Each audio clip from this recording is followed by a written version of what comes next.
Tá certo? Tá. Então, boa tarde, Cassiana. Boa tarde. Eu me chamo Ana Clara, eu sou do 3º ano de jornalismo na UEL, e agora a gente vai conversar um pouco para um projeto que eu e mais 3 amigos, né, estamos fazendo durante essa quarentena. É uma plataforma chamada Conectado News, então lá a gente está publicando toda segunda e toda sexta-feira uma curadoria das notícias, dos principais assuntos que foram discutidos durante a semana, e toda quarta-feira a gente traz uma reportagem especial produzida por nós 4. A dessa semana a gente vai conversar um pouco sobre como é que está a educação na pandemia, quais que são as perspectivas para o seu futuro e como é que está sendo tudo isso. Então, para começar a entrevista, eu gostaria que você se apresentasse e contasse um pouquinho sobre a sua formação. Boa tarde, Ana Clara. Obrigada pelo convite para participar. É sempre bom participar com alunos, né? Contribuir com a trajetória de vocês. Então, a minha formação, eu fiz magistério, pedagogia, me especializei em educação infantil e psicopedagogia, fiz mestrado em educação na UEL, doutorado na Unesp de Marília e pós-doutorado na Universidade de Évora. E a minha trajetória de pesquisa é toda na educação infantil. Minha militância, hoje eu tenho um projeto de extensão, projeto de pesquisa, um blog voltado também à formação de professores da educação infantil. Bacana. Então, para começar também, a primeira pergunta, a educação no nosso país sempre foi uma realidade difícil para muitos brasileiros, muitos estudantes, alcançar uma educação igualitária e também com uma qualidade boa para todos, sempre foi um desafio. Agora, com a pandemia, a gente viu esse desafio crescer ainda mais, então eu queria saber um pouco como é que você enxerga o impacto que o coronavírus está gerando na educação, e já gerou, ainda vai gerar também.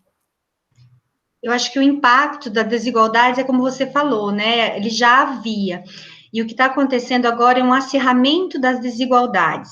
Então, o que a gente pode exemplificar é a própria questão da internet, por exemplo. Como que a gente pede atividades remotas, atividades online para crianças ou para alunos que não têm acesso à internet? A gente tem visto aí pela mídia, por exemplo, alunos que vão próximo de açougue para pegar a internet do açougue. São várias histórias que a gente tem acompanhado, histórias tristes do nosso país. Então, acho que a primeira garantia é o sinal da internet, uma coisa tão aparentemente banal, mas como que a gente quer garantir uma educação online, uma educação à distância, se a gente minimamente não tem o sinal da internet? Uma outra coisa que a gente pode perceber, também vinculado a isso, é o próprio aparelho, né? Tanto o aparelho de celular quanto o computador. Às vezes a família tem um aparelho e tem 3 crianças em idade escolar. E às vezes esse mesmo pai que tem esse aparelho, ele também está trabalhando, ele trabalha em supermercado, ele trabalha em hospitais, ou ele trabalha em qualquer outro lugar, mas ele não está com esse aparelho em casa. Então, como que a gente vai garantir isso? Uma outra coisa que eu tenho pensado muito, Ana Clara, é que as situações de vida, elas são muito diferentes. Então, por exemplo, a gente tem crianças bem alimentadas, mas a gente tem crianças que não são bem alimentadas. Querendo ou não, a escola, ela garantia essa alimentação, ela garantia uma refeição de qualidade. Pensando nas crianças pequenas da educação infantil, essas crianças eram bem alimentadas lá na escola. E agora? Como é que essas crianças estão? É diferente uma mãe que fala assim, enquanto meu filho está estudando, eu vou lá e levo um lanchinho para o meu filho. Ótimo. Mas e a mãe que não tem nada para oferecer para o filho dela? Será que a gente pode dizer que aquela criança que tem um lanchinho, que tem uma casa aconchegante, que tem pais saudáveis, né, que tem pessoas para acompanhar ali o processo de aprendizagem dela, ela vai ter o mesmo desenvolvimento, as mesmas condições do que aquela criança que não tem todo esse apoio? Então, a gente tem aí um acirramento das desigualdades sociais, com certeza. Elas já existiam, mas agora elas gritam, né? As desigualdades sociais, elas gritam. Não só no nosso país, claro, em várias partes do mundo, mas o que a gente tem acompanhado aqui é muito triste. Sem dúvidas. Um outro ponto que eu queria discutir um pouquinho com você é que desde o início da pandemia, muitas escolas e muitas universidades foram fechadas. Aí eu queria saber se você acredita que esse é um momento também oportuno para a gente repensar o conceito de aprendizado. Então, tirar ele um pouquinho só da sala de aula e levar também para o dia a dia, para algum outro momento que não esteja atrelado a uma aula com o professor ou a uma discussão dentro de uma universidade, por exemplo. Eu acho que a gente tem que tomar um cuidado, né, principalmente no momento do nosso país, de desvalorização do professor, né, com essas falas e com esse tipo de questão. Você sabe do que eu estou falando, você está numa universidade pública, né, e o professor, ele é muito desvalorizado. Então, a gente tem que tomar um cuidado quando a gente diz assim, tirar da escola. Eu acho que o movimento é o contrário, eu acho que é levar para dentro da escola. Eu acho que é valorizar a escola, valorizar a universidade, valorizar o espaço público. E claro que quando a gente fala repensar a aprendizagem, é no sentido de melhorar os processos de aprendizagem, que acontece dentro e fora dos espaços escolares, isso sem dúvida. Agora, o que a gente tem que entender é que o que acontece dentro da escola é diferente do que acontece fora. Dentro da escola tem uma intencionalidade pedagógica. Então, não é que a criança, o adolescente, o jovem, o adulto, ele não aprende fora da escola. Lógico que ele aprende, mas na escola tem todo lá um objetivo, uma metodologia, um planejamento, uma intencionalidade pedagógica e, portanto, pessoas que estudaram para desenvolver, né, um planejamento, uma ação, com uma metodologia muito específica. Então, eu penso que o movimento seja o contrário, seja de valorização da escola, de valorização das universidades. E daí sim, as estratégias de articulação, por exemplo, a gente tem que promover o encontro da escola com a cultura, o encontro da escola com o que acontece no mundo, o encontro da escola com o que acontece nessa vida exterior, mas não minimizar o papel da escola, ao contrário, valorizar ainda mais o papel da escola nessa sociedade. Acho que a gente tem que tomar cuidado para não dar brecha, né, para vir o homeschooling, para vir, porque isso tem a ver com a tua primeira pergunta. Quando você fala da ampliação das desigualdades, né, se a gente der brecha para o homeschooling, por exemplo, que é a educação doméstica, isso pode priorizar uma parcela da população, uma parcela mínima, que tem as condições de acesso, por exemplo, a viajar, a levar os filhos a museus, a comprar materiais de qualidade, a que a gente tem pais escolarizados, mas a gente tem uma outra parcela da população que não tem. Então, por exemplo, quando a gente fala de desigualdade, a gente está falando de uma mãe, de um pai escolarizado, ajudando um filho numa tarefa escolar, e ao mesmo tempo a gente está falando de uma outra criança que recebe exatamente a mesma tarefa e de uma mãe analfabeta. Então, como é que a gente não vai falar de desigualdade? A gente está falando de um jovem que vai fazer o mesmo Enem, que está assistindo uma aula na TV com sinal ruim, com um professor que não é dele, e de um outro jovem que vai fazer exatamente o mesmo Enem e que está assistindo aula com o seu professor, no conforto da sua casa, fazendo várias consultas quando ele tem dúvida, e o Enem é o mesmo para todos, percebe? Como eu não posso comparar, dizer que todos têm as mesmas chances. Olha, vocês têm o mesmo tempo para estudar. O mesmo tempo, mas as condições objetivas são completamente diferentes. Então, a gente tem aí uma desigualdade enorme de condições objetivas para esses jovens também, não só para as crianças. Com certeza. Também, desde que começou a pandemia, a gente já viu o mercado de trabalho se reinventando, mudando. Um exemplo é o home office, que está sendo adotado por muitas empresas, e também muitas delas vão optar, já conversaram, falaram, que vão continuar optando por essa modalidade de trabalho à distância. Também tem muitos estudos se falando que a grande maioria das profissões do futuro, que as crianças de hoje provavelmente ocuparão, ainda não foram desenvolvidas. Eu queria saber um pouquinho como que você enxerga que a gente pode preparar nossas crianças em meio a tantos desafios que a gente está enfrentando e também para um mercado de trabalho tão dinâmico, tão em constante mudança. Então, Ana Clara, eu tenho uma visão das crianças, que as crianças são crianças hoje, né? Eu não tenho vontade, desejo nenhum de preparar as crianças para o mercado de trabalho. Eu vou te explicar, vamos ver se você me entende. A gente já vive uma lógica capitalista muito alucinada, né? Se a gente deixar, os pais vão querer alfabetizar as crianças no berçário, vão querer preparar as crianças para o mercado de trabalho e vão impedir que as crianças sejam crianças. Então, eu estou tomando cuidado, né? A hora que você fez a pergunta, assim, e foi preparando e mostrando, e eu entendo a tua preocupação. Eu acho que a lógica é um pouco essa. E se você for pensar, a lógica empresarial é muito bom que as pessoas trabalhem em casa, né? Você não gasta nem a descarga do banheiro da empresa, você não gasta o cafezinho da empresa, você não gasta muita coisa da empresa. É bom que as pessoas trabalhem em casa. Então, tem que ver se as pessoas gostam de trabalhar em casa, mas as pessoas precisam perceber que tudo que elas precisam de recursos, elas usam da casa dela. E eu acho que a gente tem visto também que a gente trabalha muito mais em casa. Nós que estamos fazendo trabalho em casa, nós não perdemos, entre aspas, nem o tempo do deslocamento até o trabalho, nós trabalhamos desde a hora que nós acordamos até a hora que nós vamos dormir.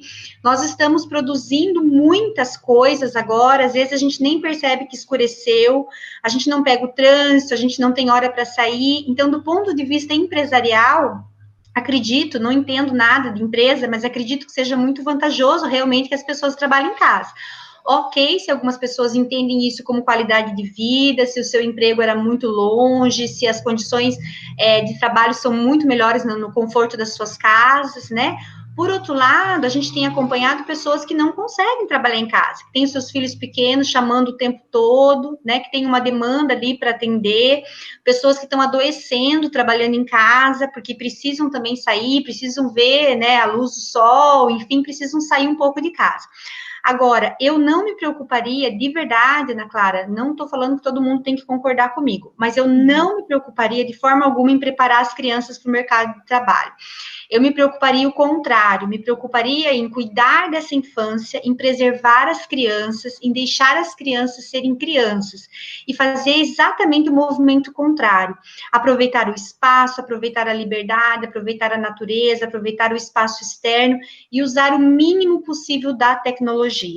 Porque as crianças, elas precisam aproveitar o corpo, né, o movimento, a corporeidade, a expressão, o desenvolvimento da imaginação como função psíquica superior, né, não é dado lá no pacotinho do desenvolvimento, ninguém nasce imaginando. Mas a gente precisa aprender a imaginar. Mas como que nós vamos aprender a imaginar simplesmente sentados passivamente em frente a um computador? Nós temos que agir, né? Nós temos que brincar, de faz de conta, brincar com os objetos, brincar com os elementos da natureza, correr, se movimentar. Então, a gente precisa fazer o movimento contrário, né? Incentivar as crianças a explorarem esse universo da infância e não preparar as crianças nesse momento para esse mercado de trabalho alucinado. Então, você já tinha comentado um pouquinho, né, sobre os desafios que a gente está passando por uma tempestade, mas na realidade cada um está passando em um barco diferente, né? Então, alguns estão passando em lanchas, outros em botes. Mas eu queria falar, então, especificamente em relação à educação à distância, para a educação infantil, qual que é o maior desafio que você enxerga de tornar, pelo menos temporariamente, essa opção com qualidade e com alcance igualitário para todo mundo? Tá. No caso específico da educação infantil, Ana Clara, eu não enxergo. Não existe educação infantil, educação à distância para educação infantil, né? Eu participo de fórum de militância de educação infantil, que é o FEIPAR, é o Fórum de Educação Infantil do Paraná. A gente trabalha em consonância com o MIEB, que é o Movimento Interfórum de Educação Infantil do Brasil, e a gente tem defendido isso. Não há educação à distância para educação infantil. O que há nesse momento é o encontro das famílias com a escola por meio de algum tipo de vínculo, né, de manutenção do vínculo. Então, o que a gente tem orientado firmemente? Que a escola se comunique com as famílias, mas não é aula, não é aula. Por que não é aula? Porque as crianças pequenas não podem ficar um tempo grande expostas à tela do computador. Isso não fomos nós que inventamos, isso é a Organização Mundial de Saúde que recomenda. Né? Se nós já sabemos que as crianças ficam expostas em outros momentos, é claro que as crianças não vão ficar expostas só na hora da atividade com a professora. Então, o que a gente tem orientado? Que as famílias encontrem as professoras, né, por meio virtual, mas que a família encontre, que sejam sugeridas algumas coisas, sugeridas, não obrigadas, porque a educação infantil, Ana Clara, ela não reprova, ela não tem esse poder de aprovação ou reprovação. Então, o que acontece? A gente pode fazer uma negociação com as famílias, uma orientação para as famílias não se sentirem desamparadas nesse tempo de pandemia. A escola, ela não quer largar a família, ela não quer e não pode largar as famílias, porque a partir dos 4 anos, a escola no Brasil, ela é obrigatória. Antes disso, ela é um direito das crianças, um dever do Estado e um direito das crianças. A partir de 4 anos, ela é obrigatória. Ou seja, a gente precisa manter, de alguma forma, um registro de que essas crianças estão vinculadas, estão matriculadas na escola. No entanto, elas não têm que fazer uma prova, elas não têm que entregar uma atividade para dizer que elas terminaram, que elas cumpriram, que elas tiraram uma nota mínima para ser aprovadas para o primeiro ano do ensino fundamental. Então, o que a gente tem defendido? A manutenção do vínculo. Como? Cada escola vai encontrar a melhor forma. Não é que você nunca possa fazer uma atividade pelo vídeo, claro que você pode. Você pode contar uma boa história, você pode cantar algumas músicas, você pode encontrar a sua turma pelo vídeo. Um dia você pode conversar com uma criança pelo WhatsApp, no outro dia você pode encontrar com uma outra criança. Mas o que a gente tem pedido para evitar são aulas virtuais. É completamente diferente você ter uma turma de adultos ou uma turma de adolescentes assistindo aula, o que já é difícil, a gente sabe que já é difícil, né? Eu tenho um adolescente em casa assistindo aulas online, e eu vejo como é difícil. Agora, imagine você colocar crianças de 3, de 4 anos assistindo aulas. O que isso tem de sentido para criança tão pequena? Então, nós temos nos questionado sobre isso. Mas é uma luta, não é uma coisa, porque a gente não sabia e não sabemos ainda quanto tempo essa pandemia vai durar. Inicialmente, parecia assim, a gente está fazendo alguma coisa e daqui a pouco nós voltamos para a escola. E esse daqui a pouco parece que está ficando cada vez mais longe. Nós não sabemos quando vamos voltar para a escola, né? Então, nós estamos tentando acolher as famílias, né, no sentido de parceria das famílias, mas não no sentido de assumir a educação à distância para a educação infantil, até para não corrermos riscos de que isso se torne uma realidade num futuro próximo. Nós nunca vamos aceitar a educação à distância para a educação infantil. Sim, então agora, né, encaminhando já um pouquinho para o final, todas as entrevistas que eu tenho feito durante a pandemia, eu tento propor para o entrevistado, né, especificamente dando enfoque na área, então no caso da área da educação, muito tem se falado dos aspectos negativos, de coisas ruins que o coronavírus trouxe, toda essa situação, mas eu queria saber se você conseguiria elencar algum aspecto positivo ou alguma coisa que você enxerga de positivo em toda essa situação, especificamente na questão da educação, né? Eu enxergo duas, assim, várias, né? Mas eu acho que são duas coisas que eu quero levantar. Uma coisa é a proximidade das famílias com os filhos. Eu entendo como um desafio ficar próximo dos filhos, né? Assumir essa educação em tempo integral é um grande desafio, mas é uma grande aprendizagem. Poder compartilhar vários momentos, aprender muito. E a que eu mais considero, assim, um ganho para nós da educação é a valorização dos professores. Eu acho que os pais, agora, as famílias, conseguiram entender que não é fácil, que não é qualquer pessoa que é professor. E eu digo principalmente professor de criança pequena, né? Sem desmerecer os outros, as especificidades, as licenciaturas, que eu valorizo muito. Mas eu digo das crianças pequenas porque justamente por as crianças serem pequenas, parecia que qualquer um podia ser professor de criança pequena. Ah, e você trabalha onde? No berçário? Nossa, troca fralda, dá comida e vem embora. Parecia que não tinha uma intencionalidade, uma ação, o que ensinar. Né? O que se ensina para uma criança de um bebezinho, o que se ensina para uma criança de 2, ensina, só que a forma de ensinar é muito específica, porque essa criança é pequena. E justamente porque a forma é muito específica, tem que entender da metodologia, tem que entender do desenvolvimento infantil, para conseguir ensinar uma criança tão pequena. Não é fácil ensinar uma criança tão pequena. E eu acho que esse momento da pandemia tem mostrado isso para as famílias, que não é fácil ensinar, não é qualquer pessoa que ensina. Não basta gostar de crianças para ensinar. Precisa aprender na licenciatura, no curso de pedagogia, como ensinar as crianças tão pequenas, né? Então, eu acredito, assim, que o grande ganho da pandemia, e eu espero, né, não sei se eu estou sonhando, mas que seja a valorização dos professores. Com certeza.